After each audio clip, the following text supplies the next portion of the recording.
Good afternoon, distinguished guests and speaker and everyone.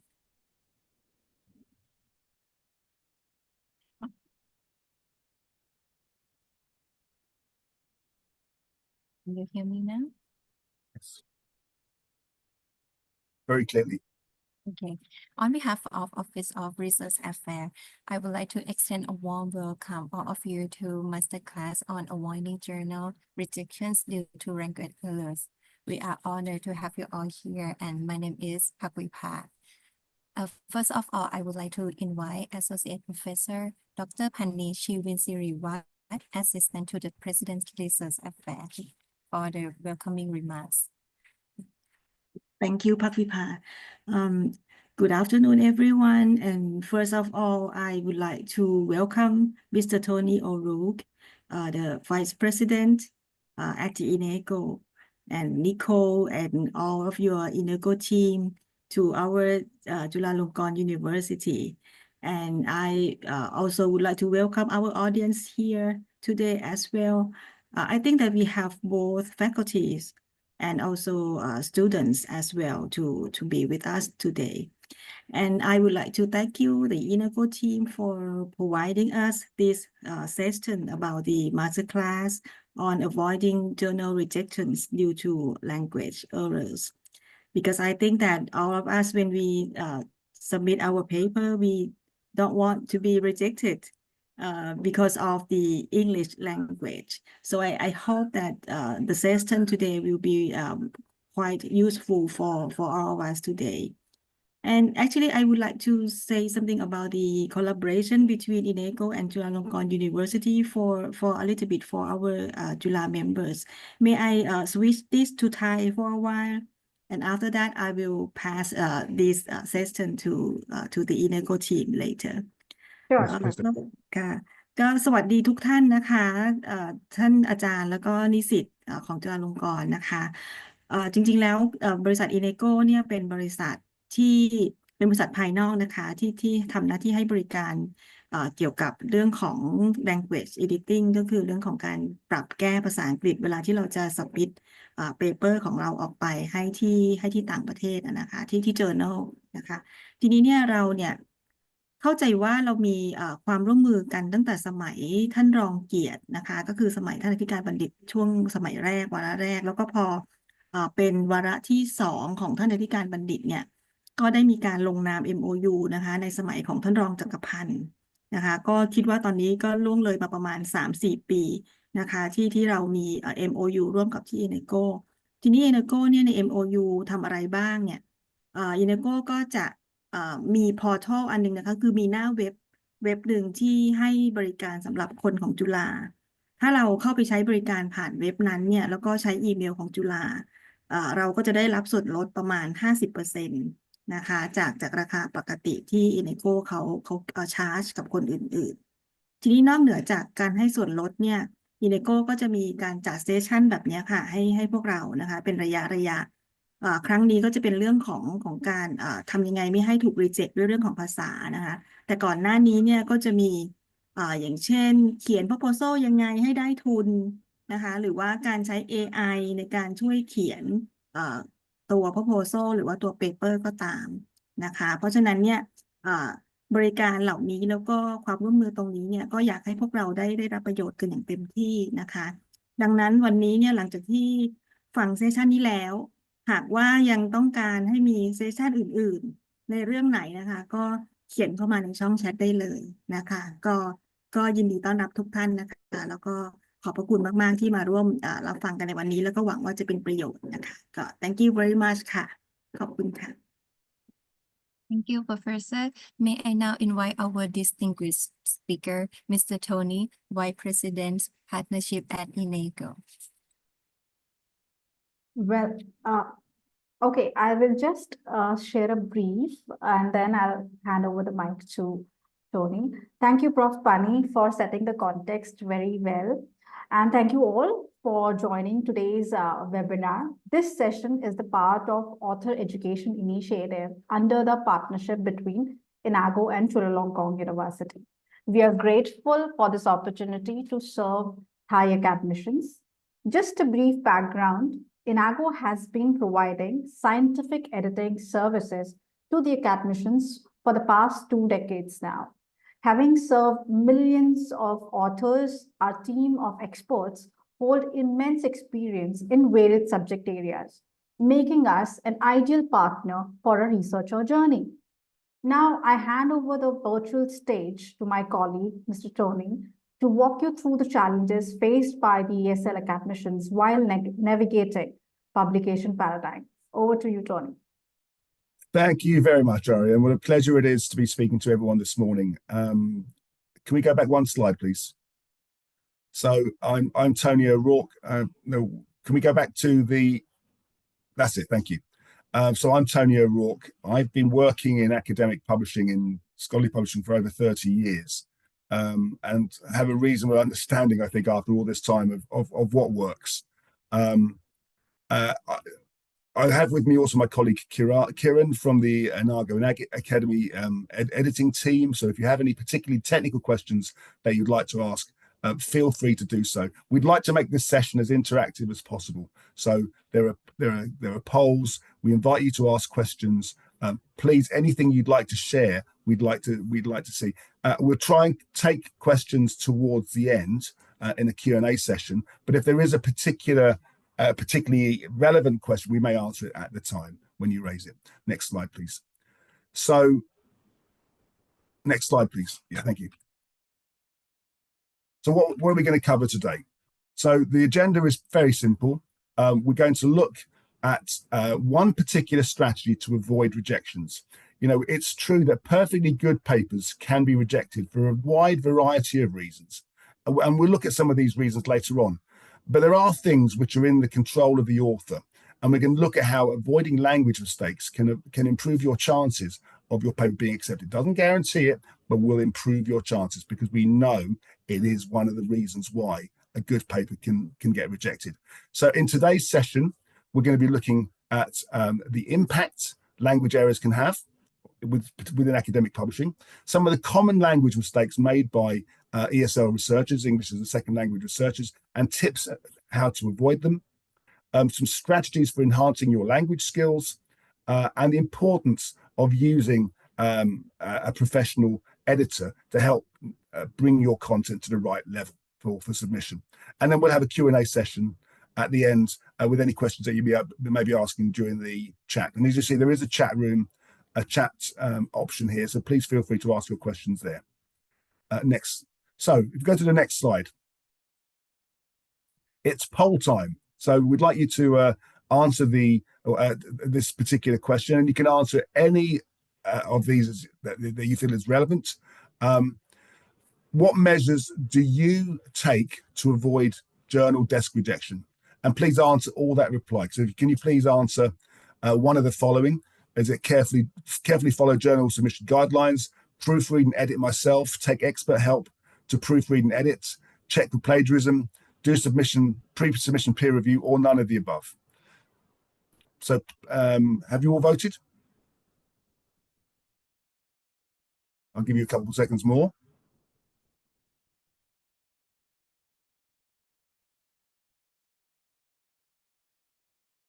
Okay, let's move to the next slide. So interesting, it's a fairly mixed bag of results, as you can see here. 16% of, so I beg your pardon, 16 out of 22 people have said that carefully following journal guidelines is key. It is absolutely key. Proofreading, editing myself, only 41%. 73% of you look to take expert help to proofread and edit. Excellent. Only 55% check for plagiarism. I think you'll find that's going to be increasingly important as we move forward. And 27% of you will do pre-submission peer review, which is interesting. And a small proportion do none of the above. So none of those answers are wrong or right. All of those are correct. And we would urge you to take as many measures as possible to avoid that pre-peer review, that desk rejection decision. Next slide, please.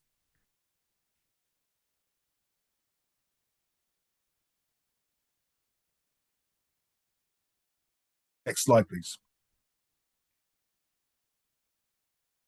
Okay, so we're now going to look at the first topic on the agenda, which is the impact of language errors and the impact it can have in a variety of ways.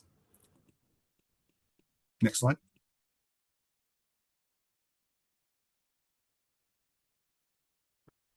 We go back one slide, please. So we're looking at some of the outcomes poor language quality will have.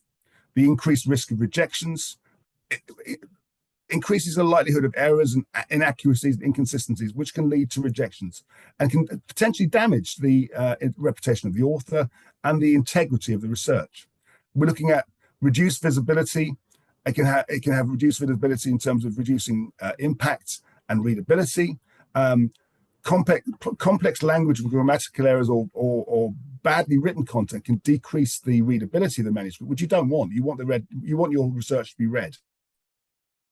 A poorly written manuscript may fail to attract attention from readers and researchers, and limiting the visibility and impact within your research community. Another reason it can lead to reductions with decreased citation performance, decreased and poor bibliometrics. Manuscripts with subpar language quality are less likely to be read. If it's a badly written paper, why would anyone read it? This affects bibliometric indicators such as citation counts, impact factors, for example, or the H-index or others. It can have a negative impact on reputation and career progression if you have a reputation for writing badly written or poorly written manuscripts. It can impede career advancement and possible opportunities for collaboration, and could potentially impact negatively on your ability to contribute within the academic community if you're someone that's considered to write, not be writing papers as well as they could. So let's look at some of the reasons on the next slide then why papers are rejected. As I said earlier on, language is not the only reason why a paper might get rejected. There are a whole range of reasons. And this particular study, which was conducted by the Journal of Obstetrics and Gynecology of India, reveals the different reasons. They asked the editors why papers were being rejected. So as you can see here, poor language is one of the top 7 reasons why it scored, I think, about 15% of rejections in this particular case out of 400 papers were rejected because of poor language, all avoidable as well. But there were other reasons, which we haven't got time to talk about today. But we will focus on that one area of poor language. Next slide, please. So as you can see here, this is another piece of research that was done by the International Journal of Education and Literacy Studies. And this showed that language was the second most common reason for rejection. In this particular case, it was 17% were rejected by the board of this particular journal due to language problems between 2018 and 2020. And was ranked second of the top 10 reasons why papers could be rejected. But as I say, there are other reasons as well, but you can control language. Next slide, please. Okay, we have another poll. How important do you think improving your language skills is for your professional development? Please pick one in this case. How important do you think improving your language skills is for professional development? Give you a few seconds more. Okay, do we have the poll results yet?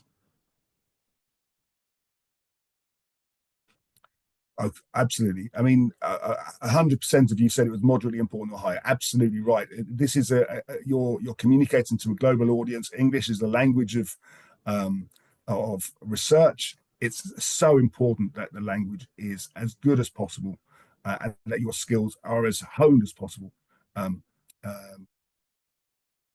part of your professional development. Next slide, please.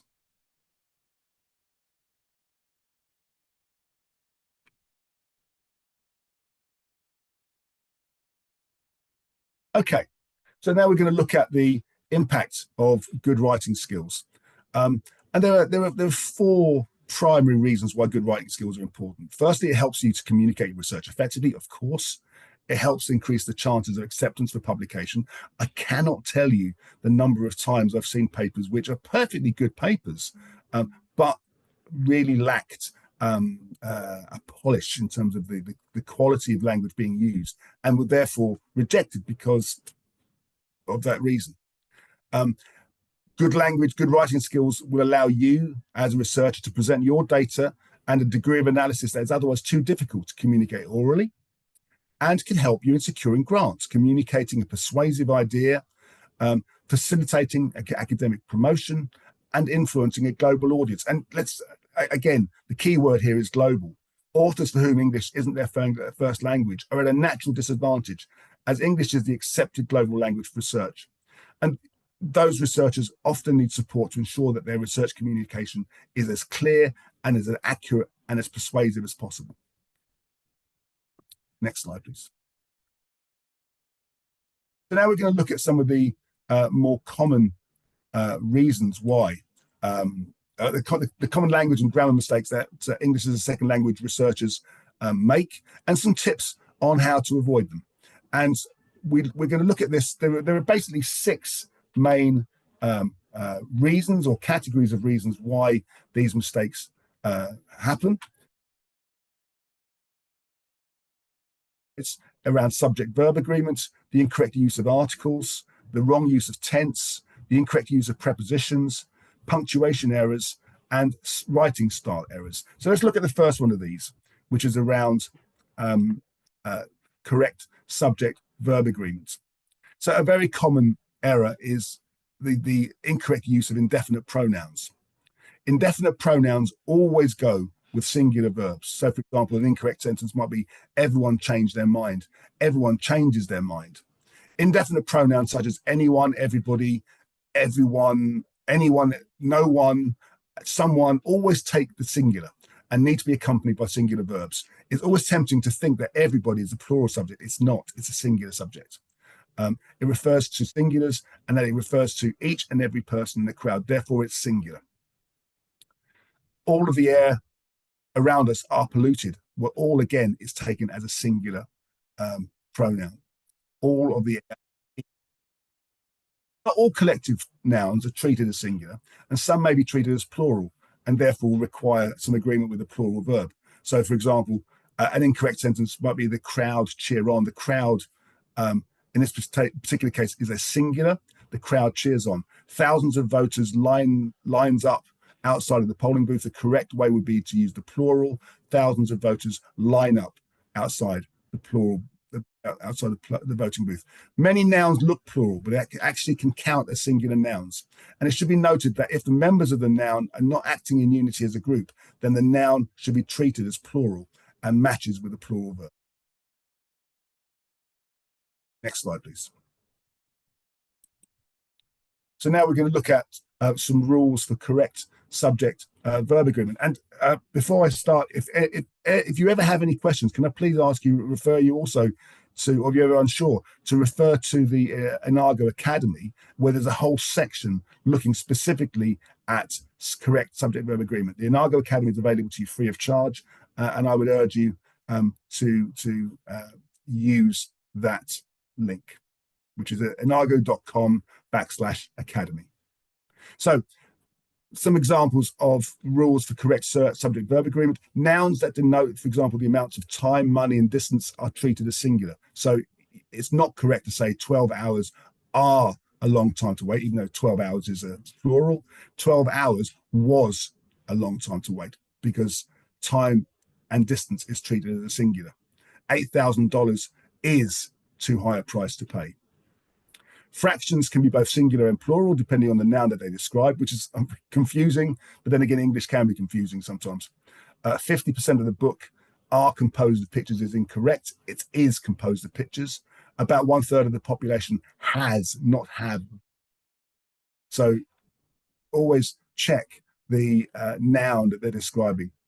And neither or either is generally considered singular and agree with singular verbs. So neither of the cats is black, because neither is the single object.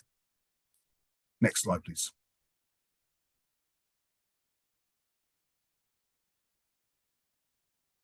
Next slide, please. Okay, so now here we're going to look at articles, again, at verb agreements. Articles such as the use of a and an. You know, one of the most common mistakes I see, particularly from ESL authors, particularly in Asia, I don't know why, is the incorrect use of definite and indefinite articles. So citric acid was used as a solvent, has to have an indefinite pronoun in there. Both films were weighed separately using an analytical balance. So again, the use of an indefinite article is very, very important. Select subject-verb agreement, again, used for singular and plural. Data from the AMT model are interpreted. Now, that one's a little bit contentious because I think you'll find some journals will accept data as singular and plural, but it's worth checking with your journal when your data should be taken as a plural. And for example, we first outline the overall architecture, then describe the components in detail, requires some form of a link between the subject and the object. We first outline the overall architecture and then describe the components in detail. Next slide, please.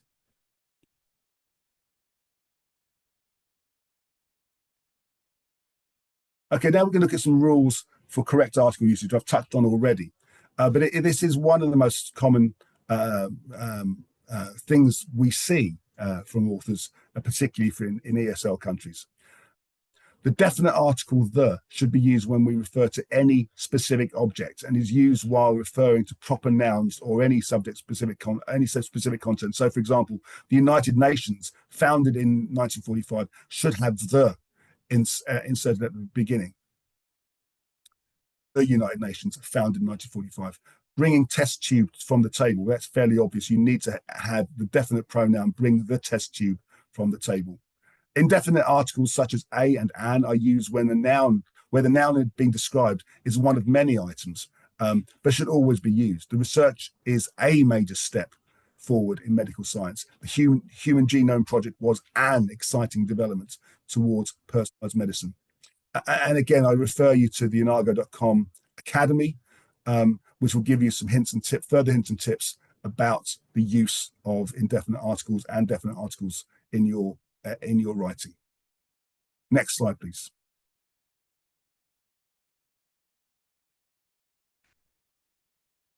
But any noun, when used in generic reference, is usually used in plural form without the definite article. So, for example, the colonies have been isolated from the plates. It's correct to say in this case, colonies have been isolated from the plate. It's a noun that's been used in a generic reference rather than as a direct objective reference. Bring the test tube from the table is the correct way of expressing that particular sentence. And nouns that cannot be counted often have definite articles associated. Often have indefinite articles associated with them. So wisdom is not the product of schooling. The correct way to say that would be to use an indefinite article because it's a noun that cannot be counted. Wisdom is a product of schooling. The Human Genome Project was an exciting development, not the exciting development, because that cannot be measured. Next slide, please. So now we're going to look at where tense goes. Tense goes where within the manuscript, and there are some pretty hard and fast rules around this. It's not incorrect to use different tenses, but there is an expectation that particular types of tenses will be used within an academic manuscript. And again, I'll refer you to the Enago Academy for the usage of tense in academic writing. There are some very useful guides in there. The present tense is used to indicate that occurred at a non-specific time in the past, but also has relevance in the present. So the present perfect tense is also something sometimes used to introduce background information in a paragraph or after the first sentence, for example. The tense can shift to the simple past. So in an introduction, you would generally write in the simple present tense. This paper analyzes the effect of high temperatures on certain bacterial species is the correct way, is the preferred way of using that tense. The method section is usually written in the simple past tense. So statistical analysis were used to determine relationships between variables. And the discussions and conclusion sections of a paper are usually written in both present and past tenses.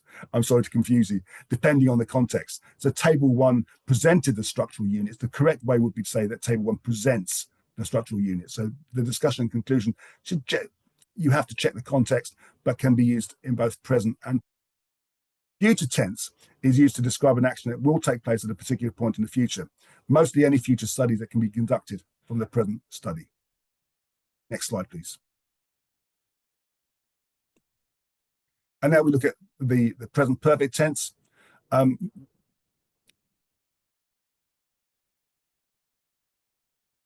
So this section is generally written in the present tense, the introduction. The discussion and conclusion sections can be written in both past and present tense. With this particular case here, we're looking at how the present perfect tense can be used within the background. So numerous researchers have used this method. It's a correct way to express that sentence. Future tense is used to describe the possibility of any future studies that can be conducted. We or future studies will and analyze the colonies to find out strains rather than saying what has happened. Next slide, please.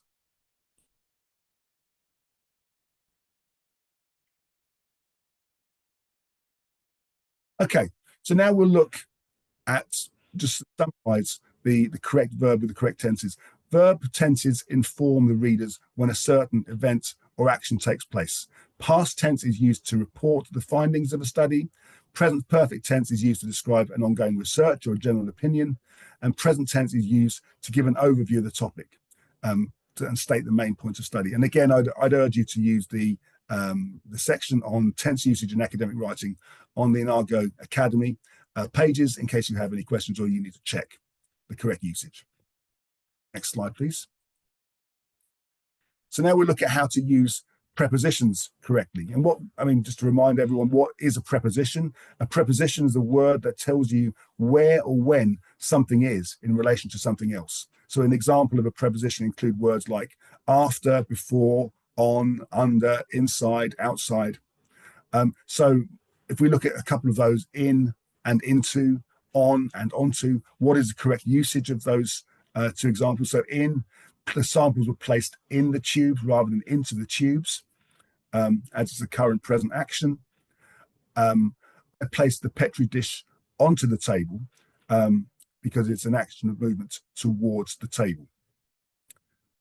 Of, to indicate reference, is important and is often incorrectly used.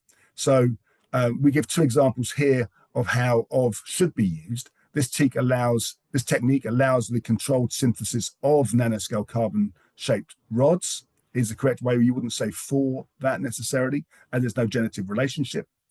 The chemical data show the table of content results of the Sinambo formation. The correct way would be to say that the data shows the top results for the formation.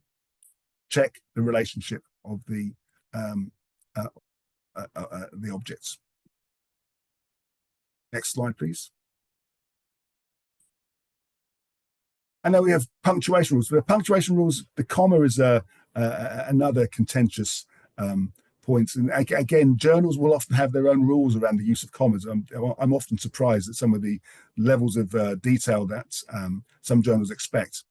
The film journal, so the use of a comma, you would use a comma in sentences to show that something is following, like a quotation or an example or a list, for example. So the film label can thus function as a simple decimeter, comma, which. So always use the comma to link two parts of the sentence to show that something is following. Semicolons are used to join two independent clauses or two independent thoughts that can stand alone as a complete sentence. So the absorbance properties of film labels were measured using a UVVIS, I'm looking at the wrong one. The semicolon in this particular case is that there are two types of dosimeters, and then you have the list, active dosimeters and something else. Rock formation in the area is dominated by volcanic rock sediments, young and old rocks, and are present in the volcanic zones because you're linking two thoughts or two sentences together using a colon. But do check the use of the comma, the correct use of the comma for some of the journals that you might be submitting to. Next slide, please. So always check with the journal the required writing style. Most international journals will accept both, but it's worth checking in case there is a preferred style. I know from experience, for example, a lot of the American society journals will expect American English rather than British English or international English. So do check the writing style that's required first, as it can impact. I mean, one of the impacts, for example, is the use of contractions. You know, some American English journals are more relaxed about the use of contractions such as won't or don't or can't. They're not incorrect, but often the uncontracted version is preferred, particularly for British English journals. But it's worth checking the journal writing style before you submit your paper. And again, there are tools available that can help you to do that. Capitalization is also an important area. Make sure that you're not incorrectly assigning as capitals to any given noun or nouns or compound nouns, and that you're using spacing rules correctly. So as we see here with the example of electric power. Slide, please.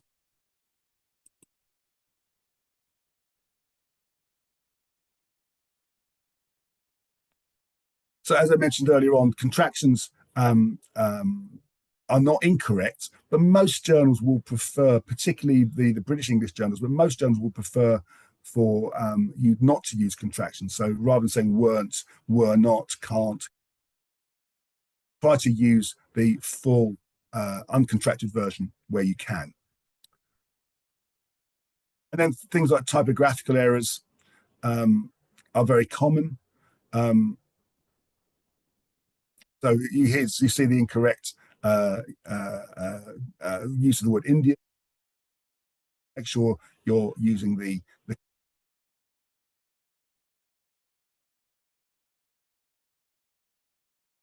next slide, please.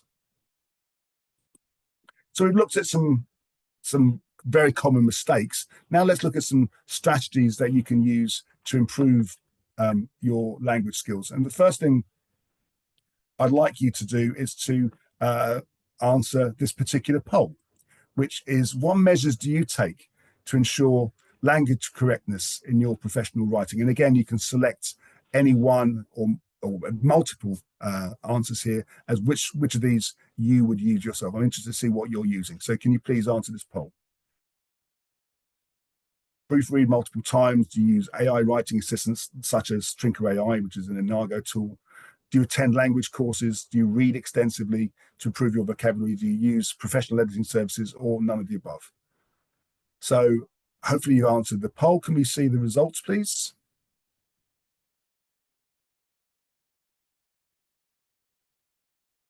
Okay, a mixture of things here. The most common response is the use of AI writing assistants such as Trinker to check your language, which is great. Proofreading multiple times by 50% of you. Attending language courses, not so many of you have done that. 25% I've only said that reading extensively to improve vocabulary, and 33% have used professional editing services. So let's look at some of these in a bit more detail. Thank you for your responses so far. Next slide, please.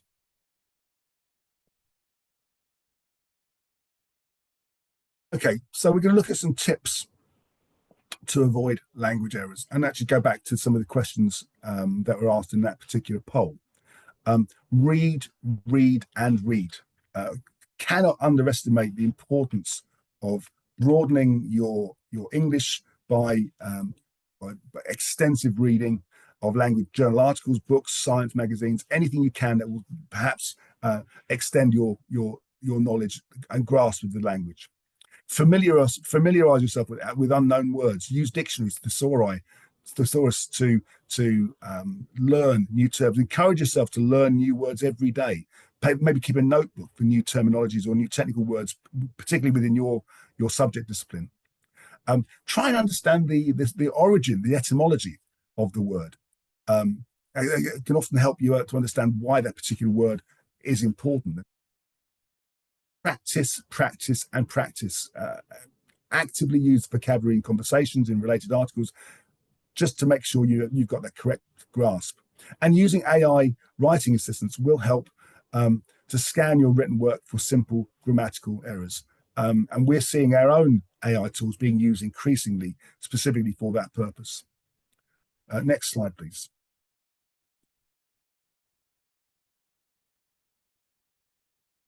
So let's just look at some tips about making your writing precise. Specificity helps establish a baseline for what is normal, allowing the reader to interpret the meaningfulness of changes presented.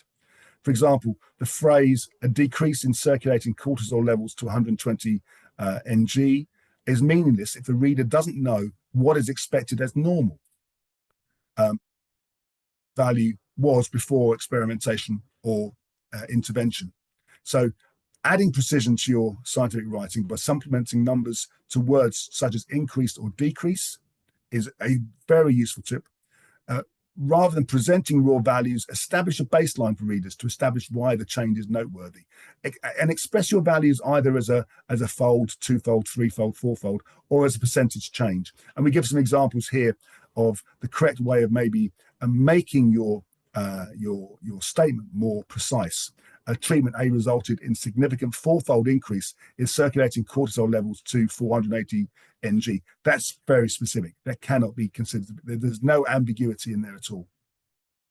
In a recent study, Duffy demonstrated that the protective antibody levels were 99.8% 1 year after vaccination, decreasing to 82.46% and 51.79% after 2 and 3 years after vaccination, respectively. They are absolutely ambiguous and clear. To try and make your writing as specific as possible by supplementing numbers to words. Next slide, please. And also make sure that you're placing relevant, pertinent information accurately within the sentence. If the reader wants to know more about a reference, for example, we give an example here about the use of lengthy citations, fillers before summarizing, presenting findings. Focus on the key aspects. So you don't need to say where the author is from or who the author is, apart from perhaps the name and the year. It's enough simply to give the name and the year of the reference before moving forward. Begin the sentence with a principal finding by stressing the key points, such as placing the most important information on the stress position. So a twofold decrease in the number of natural killer cells was observed in immuno cells. So you're placing that twofold increase. That's the stress point of that subject. Place it at the beginning. Another example is given below around peripheral vasoconstriction occurs to decrease heat loss. Use that tip to place the principle first.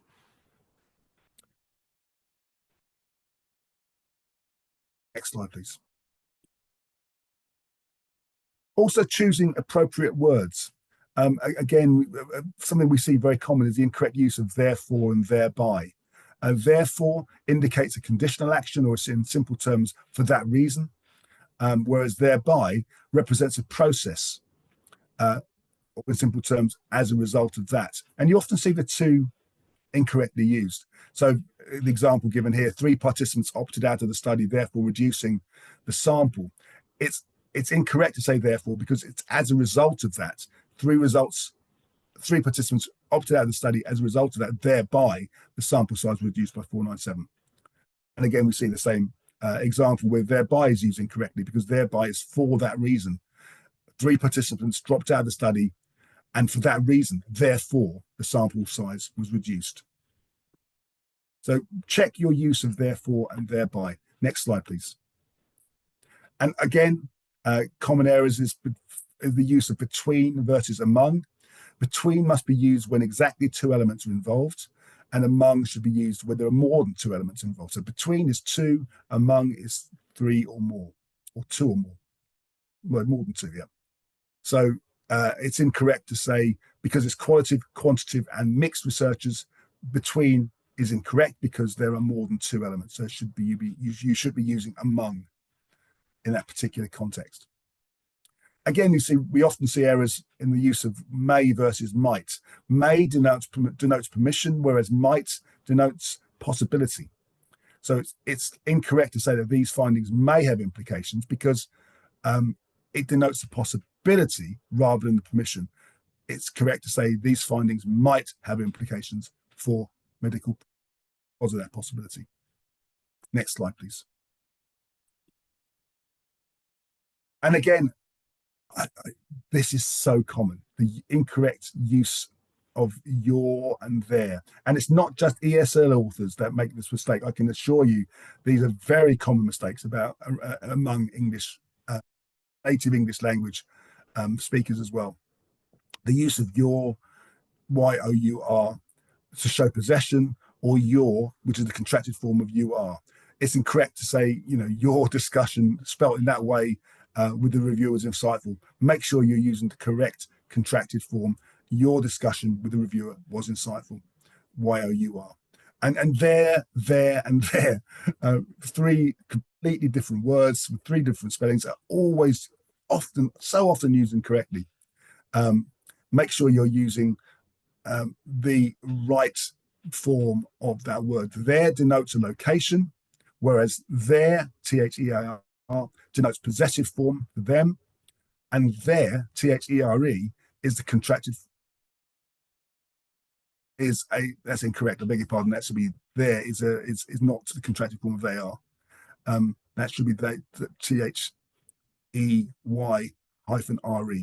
Correct in the example below. And we will correct this error in the presentation to share afterwards. Next slide, please.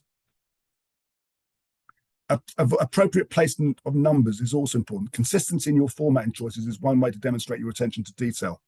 It's that consistency. It's not so much whether you're using the numbers, the numerical, or the spelt out versions, but it's the consistency of usage that's important. Avoid starting a sentence with a numeral. It's a good tip. Try spelling out the numbers or rephrasing the sentence. If you're going to use that number at the start of the sentence, it's more correct to say that. It's not wrong to put the number, but it's more correct to use the spelt out version. And then if you're using the spelt out version at the start of the sentence, try and be consistent throughout. So the example here, for example, 7,500 patient records were submitted for analysis. It's a large number which you wouldn't expect to write out, so therefore records from 7,500 patients were submitted for analysis would be the better way to express that.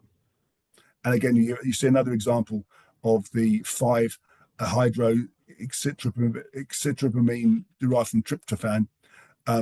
You would not put 5-hydroxytryptamine at the start of the sentence. You would move that. You would actually phrase it in that particular way. The neurotransmitter is derived from tryptophan. And again, you see here the use of the incorrect mixed use of numbers and spelt out words.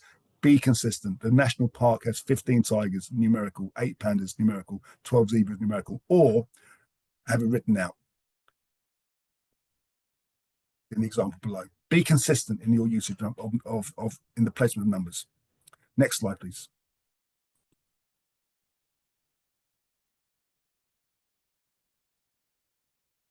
And then we have anthropomorphism in scientific writing, which is the attribution of human-like characteristics, feelings, behaviors to non-human entities, and which can result in certain of ambiguities. So here's an example of the correct use of that characteristic. The study found that bacterial growth accelerated in media containing glucose. The study can't find anything because the study is not a human entity. The study can't find it if researchers or investigators that find conclusions based on something that it's correct to say that the researchers found that bacterial growth or the study revealed, not assigning any value apart from simply revealing the fact to the study. make sure you're not associating any human-like characteristics with a non-human entity, such as a study. The example below, the study explored the effects of heat and pressure. Well, it wasn't the study that explored it, it was the researchers that explored it. In the study, researchers explored the effects of heat and pressure, etc. So make sure you're not assigning those human-like characteristics to a non-human entity. Next slide, please.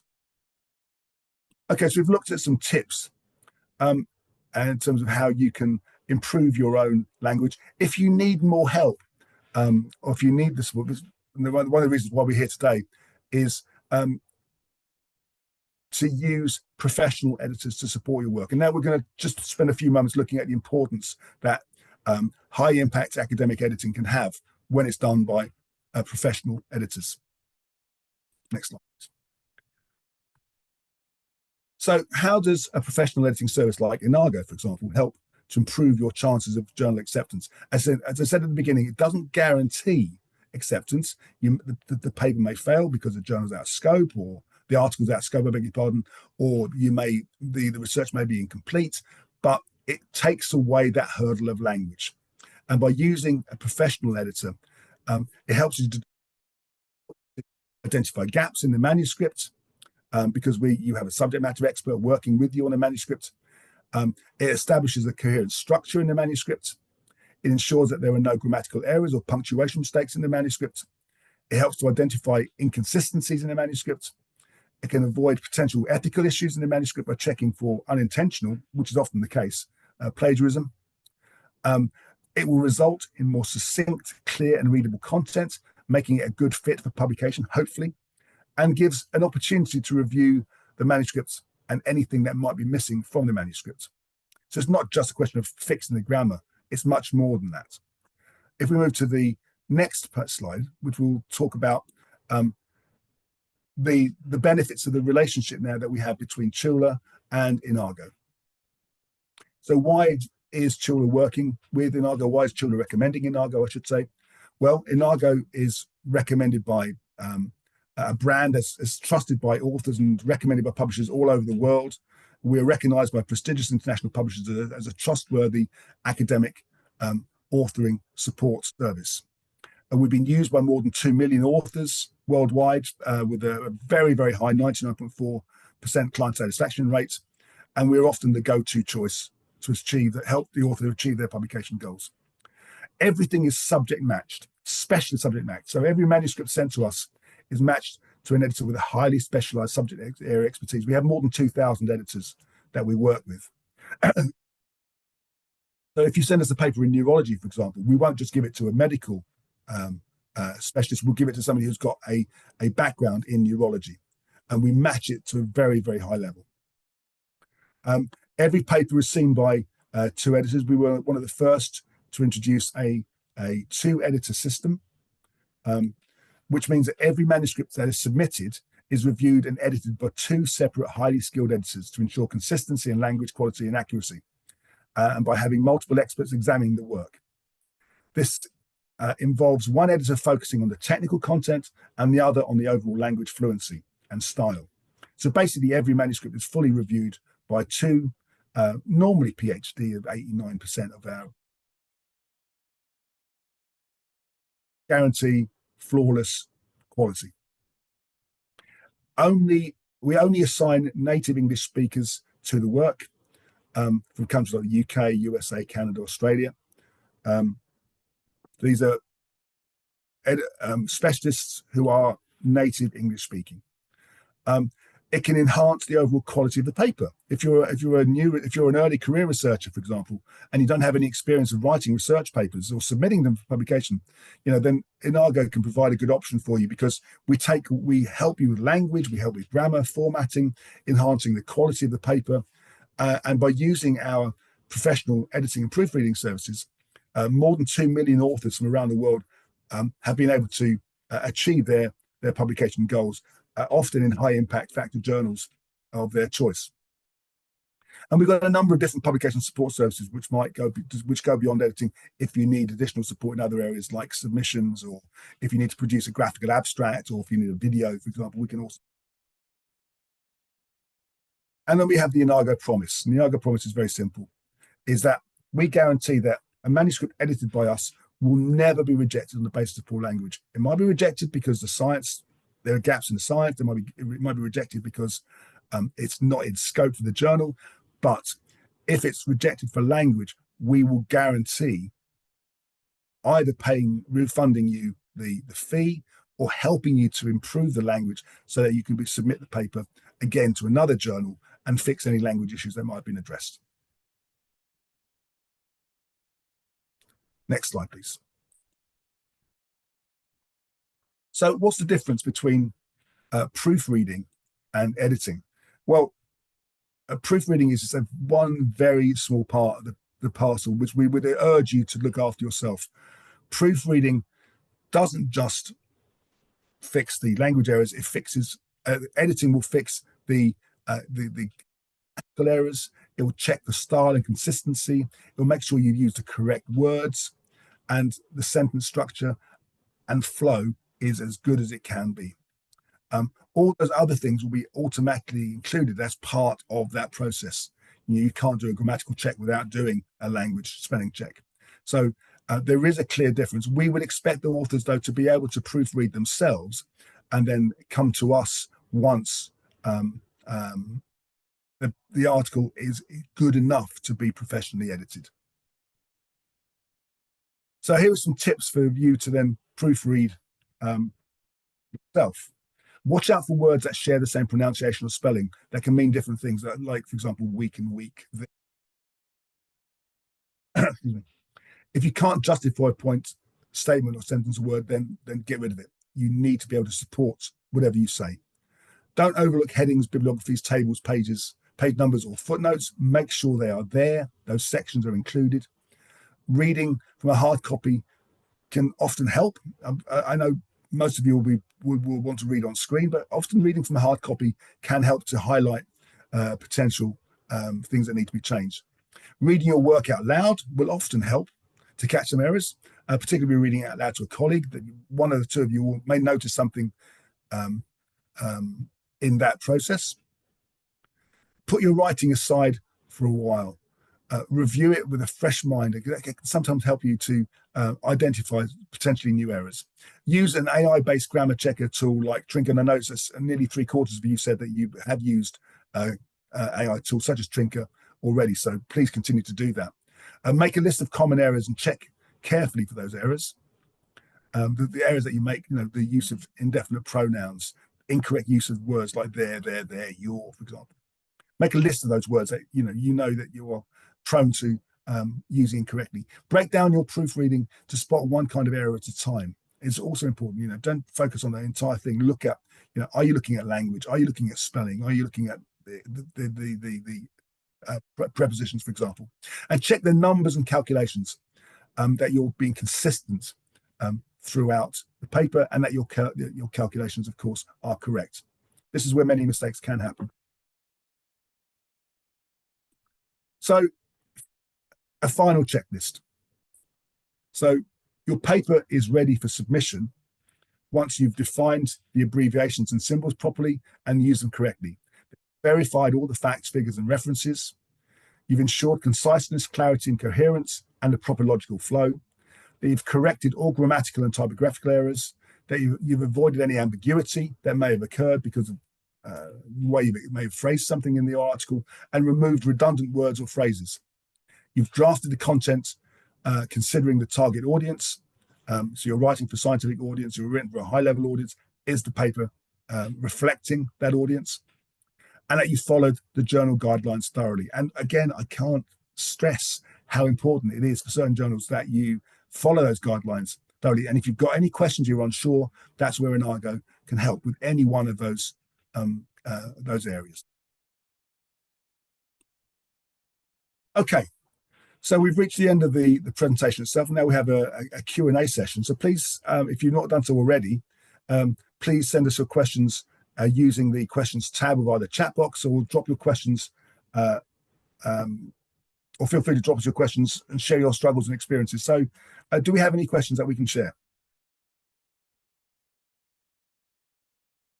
Oh, yes, of course. And finally, click on this QR code to get access to the Chulalongkorn University Enago Editing Services page for more information about the service that's being offered.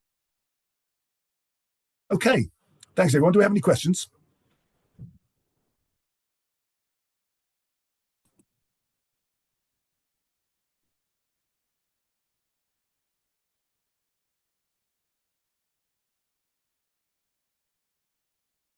It's all very quiet. Well, thank you, Tony, for the excellent session. Ms. Pakwika, can you please invite authors to ask questions or probably type in the Q&A box once? We have a few minutes, so yes. Yeah, let's do it. Okay, so thank you very much, speaker, for actionable tips for improving writing skill. Last, I would like to invite Associate Professor Dr. Pani for closing remarks. I'm not sure if there is any question from the floor. There was a single question about the partnership, the discount rate. So I have responded that question on the Q&A box. If there is any other question, please feel free. We have received a comment on the chat. Thank you very much for all your useful suggestions and tips. That's for you, Tony. Thank you. You're welcome anytime. But I will say, I really would urge you to use the Enago Academy pages. The Enago Academy is a great resource for information to help you in preparing your academic writing. Enago.com/academy, and you'll find there's a whole range of free information and really useful information that you can use. Yes, so if we don't have any question from the floor, I think that 1 hour is quite short, right? For this Yes. session, because there are lots of topics or issues that we would like we should know about the language editing or language error.